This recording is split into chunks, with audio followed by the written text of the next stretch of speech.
ఖచ్చితంగా పరమేష్ వర్మనే అని చాలా మంది అనుకున్నారు. ఎందుకంటే కేజ్రీవాల్‌ని ఓడించినటువంటి ఘనుడు కాబట్టి. కానీ కాదనుకుని అనేక రీజన్స్ వల్ల రేఖా గుప్తాని తెర మీదకి తీసుకొచ్చారు. ఆమె అసలు ఫస్ట్ టైమ్ గెలిచారు ఆమె ఎమ్మెల్యేగా. గతంలో ఎమ్మెల్యేగా 2, 3 సార్లు గెలిచిన వాళ్ళకి అవకాశం వచ్చిందనుకోవచ్చు. కానీ కాదు, ఫస్ట్ టైమ్. గతంలో ఎన్నో సార్లు ఓడిపోయారు. కొన్ని సార్లు పోటీ చేయలేదు.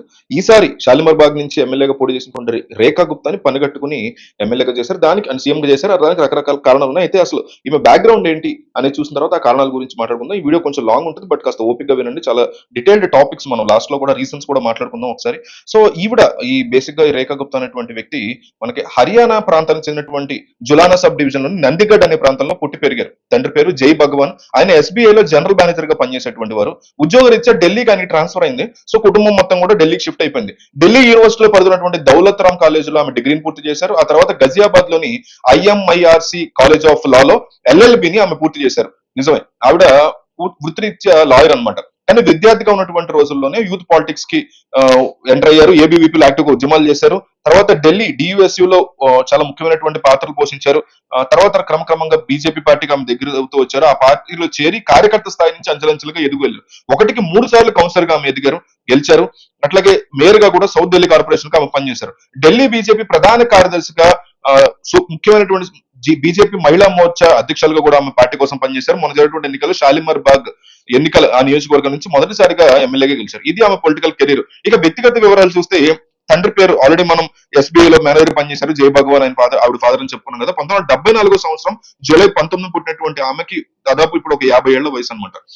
విద్యార్థి రోజుల నుంచి కూడా ఆమె రాజకీయాల్లో యాక్టివ్ గా ఉన్నా కూడా రాజకీయాలు ఆమె వైవాహిక జీవితానికి ఏ రోజు అడ్డు కాలేదు. ABVP లో యాక్టివ్ గా ఉంటూనే, అక్కడ విద్యార్థి సంఘం అధ్యక్షులుగా ఉంటూనే 1998 సంవత్సరంలో జూన్ లో ఆమె మనీష్ గుప్తా అనేటువంటి ఒక వ్యాపారవేత్తను పెళ్లి చేసుకున్నారు. అంటే సరిగ్గా 24 ఏళ్ల వయసులో ఆమె పెళ్లి చేసుకున్నారు. భర్త మనీష్ గుప్తాకి రాజకీయాలంటే అసలు ఇష్టం ఉండేది కాదు. కానీ భార్య మాత్రం యాక్టివ్ గా ఉందని ఆయన ఈ రోజు కండిషన్లు పెట్టలేదు. లాయర్ గా ఒక పక్క ప్రాక్టీస్ చేస్తుంటే రాజకీయాల్లో ఎదుగుతున్నటువంటి భార్యకి ఆయన ఈ రోజు అడ్డు చెప్పలేదు. సో ఢిల్లీలోని నికుల్స్ ఎంటర్ప్రైజ్ అనేటువంటి ఒక స్పేర్ పార్ట్స్ కంపెనీ ఉంది. అది ఈందే మనీష్ గుప్తాది. సో భార్య రాజకీయాల్లో యాక్టివ్ గా ఉండేటువంటి టైంలో భర్త ఏమో ఈ యాక్టివ్ గా బిజినెస్ చూసుకునేవారు. వీళ్ళిద్దరికి హర్షిత గుప్తా అనేటువంటి ఒక పాప ఉంది, కూతురు. సో తల్లిదండ్రుల వ్యాపారానికి ఎక్కువ, ఆమె కూడా బిజినెస్ వైపు ఉంటూ ఉంటుంది. సో ఇది వాళ్ళ యొక్క ఫ్యామిలీ పర్సనల్ డీటెయిల్స్. అంటే కొంతమందికి ఒక డౌట్ వస్తుంది, అంటే మరి ఈమెకి ఎంత ఆస్తి ఉంది అనేటువంటి క్వశ్చన్స్. అఫీషియల్ గా ఎన్నికల అఫిడవిట్ లో ప్రకటించినటువంటి ఆస్తి అంత, ఎందుకంటే అతను సీఎం కాబట్టి. భర్త పేరిట ఎంత ఉన్నాయి, భార్య పేరిట ఎంత ఉన్నాయి అనేది మనం ఒకసారి చూస్తే అఫిడవిట్ ప్రకారం తన ఎన్నికల అఫిడవిట్ లో గత 5 సంవత్సరాలుగా 4 లక్షల నుంచి 7 లక్షల రూపాయల లోపే ప్రతి ఏడాది ఆదాయం వస్తున్నట్టు చూపించారు IT రిటర్న్స్ లో. అట్లాగే భర్త పేరు మీద మాత్రం దాదాపు 50 లక్షల నుంచి ₹1 కోటి వరకు వస్తున్నట్టుగా చూపించారు. ఆమె దగ్గర నుంచి చెప్పుకోదగ్గ ఇంకొక విషయం ఏంటంటే, ఇప్పటి వరకు క్రిమినల్ కేసు కానీ, సివిల్ కేసు కానీ, పొలిటికల్ కేసు కానీ ఆమె మీద ఒక్కటి కూడా ఇప్పటి వరకు ఎవరు పెట్టలేదు. రాజకీయంగా ఆమె మీద ఎటువంటి ఆరోపణలు కూడా లేవు. అవినీతి ఆరోపణలు అసలు లేవు. ఇప్పటి వరకు వెళ్ళదు కూడా ఎమ్మెల్యేగా. సో ఎథికల్లీ, మోరల్లీ కొంతవరకు ఆమె క్లీన్ చీట్ ఇవ్వచ్చు అనిపిస్తుంది చూసిన తర్వాత.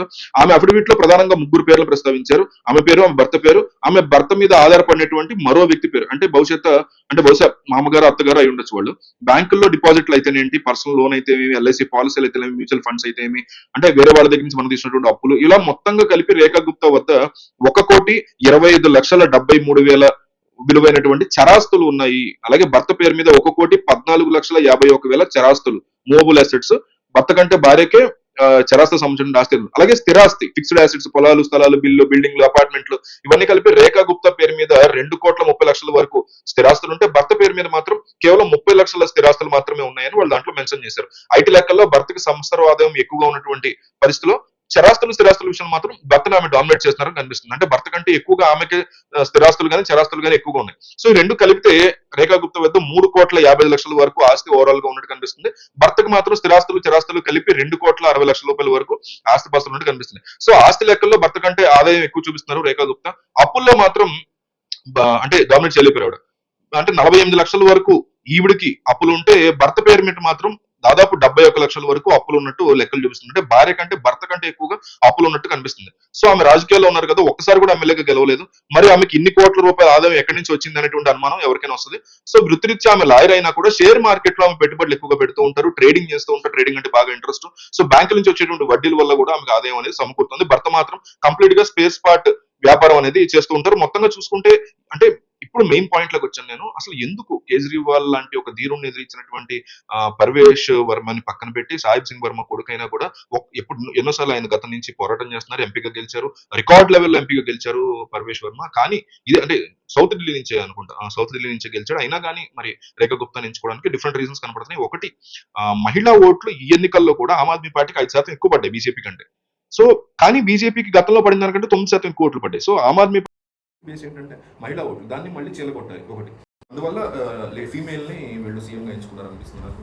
రెండోది ఏంటంటే middle class families Aam Aadmi పార్టీకి చాలా స్ట్రాంగ్ బేస్. ఆ విషయం అందరూ తెలుసు. ఆమ్ ఆద్మీ దగ్గర అది స్టార్ట్ అయింది, ఆ పదం దగ్గర స్టార్ట్ అయింది. సో రేఖా గుప్తా చాలా మిడిల్ క్లాస్ నుంచి వచ్చినటువంటి వ్యక్తి, చాలా చాలా మిడిల్ క్లాస్. హర్యానా ఫ్యామిలీ నుంచి రావడం, ఫ్యామిలీ చాలా సైలెంట్గా ఉంటుంది. పెద్దగా ఇందాక మీకు లిస్ట్ కూడా చెప్పి వాళ్ళ ఆస్తులు కూడా పెద్దగా భయంకరమైనటువంటి ఆస్తులు సంపాదించుకోవడం ఏం కాదు. సో ఈ మిడిల్ క్లాస్ పర్సన్ ఇవ్వడం అనేటువంటి ఒక ఫీలింగ్ ఉంది. మూడోది మహేశ్వరి సామాజిక వర్గానికి చెందినటువంటి మార్వాడి వ్యక్తి ఈయన ఎవరు, కేజ్రీవాల్. సో ఈవిడ కూడా ఈ వైశ్య వాణిజ్య సముదాయానికి సంబంధించినటువంటి వ్యక్తి. సో ఆ రకంగా కూడా అంటే కేజ్రీవాల్ ఉన్నటువంటి 3 బిగ్గెస్ట్ యాసెస్ ఏంటంటే ఢిల్లీలో మహిళా ఓట్లు, మిడిల్ క్లాస్, వైశ్య సామాజిక వర్గం లేదా వైశ్య వాణిజ్య సముదాయానికి సంబంధించిన వ్యక్తులు. సో ఈ 3 బేసుల మీద దెబ్బ కొట్టాలంటే అదే రిలేటెడ్ పర్సన్ తీసుకురావాలి. సో రేఖా గుప్తాని తెర మీద తీసుకొచ్చారు. గ్రాస్ రూట్ లెవెల్ నుంచి మేము అంటే 3 రీజన్స్ కాకుండా ఇంకొక రీజన్ ఏంటంటే అతీషిని అవతల అతీషికి అట్లాగే కేజ్రీవాల్కి మంచి చాలా ఇష్యూస్ నడుస్తున్నాయి. అతీషి గెలిచింది, పై కేజ్రీవాల్ ఓడిపోయారు. ఆల్రెడీ కేజ్రీవాల్ దారుణంగా బలహీన పడినట్టు లెక్క. అతీషికి కేజ్రీవాల్ జైల్లో ఉన్నప్పుడు ఆమెని టెంపరీ సీఎం చేసినప్పుడు చాలా పొరపచ్చలు వచ్చినటువంటి సిచ్యువేషన్ ఉంది. దాన్ని ఉపయోగించుకుని ఈరోజు ఢిల్లీకి ఒక ప్రధానంగా సీఎంని మహిళని కనుక చేస్తే అవతల వైపు నుంచి ఖచ్చితంగా ప్రతిపక్ష విపక్ష నేతను కూడా మహిళల్ని చూపించాల్సినటువంటి అగత్యం తప్పని పరిస్థితి కేజ్రీవాల్ క్రియేట్ అవుతుంది. వేరే వాళ్ళు తీసుకొచ్చే పరిస్థితి లేదు. అతీష్ ఆల్రెడీ టెంపరీగా సీఎం అయిన అనుభవం ఉంది, మంత్రిగా చేసిన అనుభవం ఉంది, సామాజిక కార్యకర్తగా ఎంతో వీళ్ళందరికీ మించినటువంటి అనుభవం ఉన్న వ్యక్తి. సో ఖచ్చితంగా ఆమె కాకుండా వేరే వాళ్ళ తెర మీదకి కేజ్రీవాల్ తీసుకురాలేదు. సో అతీష్ని బలపరిచేటువంటి క్రమంలో ఖచ్చితంగా కేజ్రీవాల్ సొంత పార్టీ వల్ల, సొంత నాయకుల వల్లే బలహీనపడేటువంటి పరిస్థితి. ఎంతైతే అతీష్ మీకు హై అవుతుందో అంత తక్కువకి కేజ్రీవాల్ వెళ్ళిపోయిన సిచ్యువేషన్ ఖచ్చితంగా ఉంటుంది. సో ఇదొక మేజర్ ఫ్యాక్టర్. ఇందాక చెప్పిన 3 కాకుండా ఇది ఒక 4వ మేజర్ ఫ్యాక్టర్. ఇంకొక బిగ్గెస్ట్ ఫ్యాక్టర్ ఏంటంటే అవతల బీహార్లో ఎన్నికలు జరిగే పరిస్థితి కనిపిస్తుంది. కొద్ది రోజుల్లో ఎన్నికలు జరగబోతున్నాయి. సో అక్కడ ఉన్నటువంటి మహిళా ఓటర్లు ఆకట్టుకోవడానికి కూడా ఢిల్లీకి మేము ముఖ్యమైనటువంటి మేము ఇంపార్టెన్స్ ఇస్తున్నాం ఫీమేల్స్కి అని చెప్పుకునేటువంటి అంశం ఒకటైతే, ఇంకొకటి ఏంటంటే BJP party grass root level నుంచి పనిచేసినటువంటి వ్యక్తులు తప్ప పై స్థాయిలో ఉన్న వాళ్ళు సుష్మా స్వరాజ్ డాటర్ ఎవరు ఉన్నారు ఆవిడ ఎంచుకోవచ్చు. సో ఇందాక కూడా చెప్పుకున్న పర్వేష్ వర్మ సాహిబ్ సింగ్ కొడుకు ఆయన ఎంచుకోవచ్చు. కానీ కాదు, నెపోటిజంకి మేము ఎగ్నెస్ట్గా ఉన్నాము, గ్రాస్ రూట్ లెవెల్ నుంచి పార్టీ కోసం పనిచేసిన ఏబీవీపీ స్థాయి ఏంటి డూసు అంటారు, Delhi university of student union, అందులో గెలిచి అంటే అది చాలా చిన్న ఎన్నిక కాదు. ఎమ్మెల్యేలు కూడా వచ్చి అక్కడ అంటే ఎమ్మెల్యే ఎన్నిక తక్కువ కాకుండా అక్కడ ఎన్నికలు జరుగుతుంటాయి డీసూలో.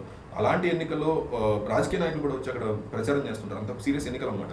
అక్కడ కూడా గెలిచినటువంటి గ్రాస్ రూట్ లెవెల్ నుంచి ఒక లెవెల్కి వచ్చినటువంటి వాళ్ళని ఎంచుకున్నాడు. కౌన్సిలర్గా 3 సార్లు చేసి వెరీ అప్రిషియబుల్ థింగ్ ఇది. ఏ పార్టీ అయినా సరే ముందు ప్రాంతీయ పార్టీని ముఖ్యంగా చేయాల్సినటువంటి థింగ్. కాంగ్రెస్ చేస్తుంది, బీజేపీ ఇట్లాంటివి అడపదడప చేస్తుంటారు. ఇంకా ఎక్కువ చేయాలి, ఒక 15% చేస్తున్నారు ఈ 2 పార్టీలు, ఇంకా ఎక్కువ చేయాలి. కానీ ప్రధానమైనటువంటి లోకల్ పార్టీలు, కేసీఆర్ పార్టీ తీసుకోండి, Chandrababu party, Janasena party, Jagan party, వీళ్ళు చేయాల్సినటువంటి ముఖ్యమైన థింగ్, నేర్చుకోవాల్సినటువంటి థింగ్ ఇది అనమాట. ఏంటంటే గ్రాస్ రూట్ లెవెల్ నుంచి పార్టీ కోసం లేదా ప్రజలు పక్కన పనిచేసిన తీసుకోవాలి మనం. అంటే ఎప్పుడైనా సరే స్టూడెంట్ లెవెల్లో గెలవడం లేదా పోటీ చేయడం ఇట్లాంటివి బేసిక్ థింగ్. తర్వాత కౌన్సిలర్ లెవెల్, తర్వాత జెడ్పీటీసీ, తర్వాత ఎమ్మెల్యే, తర్వాత అలాగే సీఎం క్యాండిడేట్గా వెళ్ళగలిగే వాళ్ళని ఎంచుకోవడం అనేది రియల్లీ అప్రిషియబుల్. ఎందుకంటే వాళ్ళకి పార్టీ సంస్థాగతంగా ఐడియా ఉంటుంది, ప్రజల పట్ల ఒక అవగాహన లోవర్ లెవెల్ నుంచి వచ్చారు కాబట్టి, గ్రౌండ్ లెవెల్లో తిరిగిన వాళ్ళు కాబట్టి. సో ఇది వెరీ అప్రిషియబుల్ థింగ్. ఈ 5 to 6 రీజన్స్ వల్ల ఆవిడ ఎంచుకున్నారు నాకు పర్సనల్గా అనిపించింది. ఇది ఆవిడ సంబంధించిన బ్యాక్గ్రౌండ్ మొత్తం ఫుల్ డీటెయిల్స్ అన్ని కనుక్కొని అందరితో మాట్లాడి వీడియో చేస్తున్నాను. ఒక 2000 లైక్స్ టార్గెట్, నాకు ఒక లైక్ ఇచ్చి మీరు కంటిన్యూ ఉంటాయి.